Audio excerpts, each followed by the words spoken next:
మీ దగ్గర చిన్న ఎర్రగడ్డలు కన్నా ఉంటే ఇలా ఒకసారి కర్రీ చేసుకోండి. టేస్ట్ అయితే చాలా బాగుంటుంది. ముందుగా ఒక ప్యాన్లోకి ఆయిల్ వేసుకుని చిన్న ఎర్రగడ్డలు, క్యాప్సికమ్ వేసుకుని ఇలా ఎర్రగడ్డలు కొంచెం పింక్ కలర్ వచ్చేదాకా ఫ్రై చేసుకుని ఒక బౌల్లోకి వేసి పక్కన పెట్టుకోవాలి.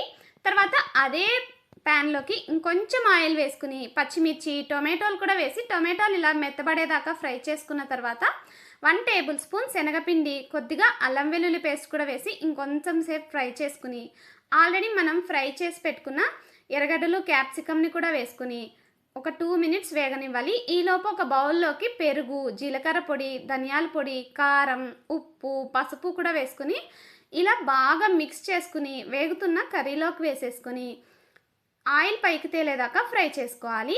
తర్వాత ఒక హాఫ్ గ్లాస్ వాటర్ని పోసుకుని మూత పెట్టి కొంచెం కర్రీ దగ్గర పడేదాకా మగ్గించుకోవాలి. లాస్ట్లో కొత్తిమీర వేసుకొని దింపేసుకున్నామంటే చిన్న ఎర్రగడ్డలు, క్యాప్సికమ్ కర్రీ రెడీ అయిపోతుంది. చపాతీ, పూరి, రైస్ ఎందులోకైనా సరే చాలా బాగుంటుంది. సబ్స్క్రైబ్.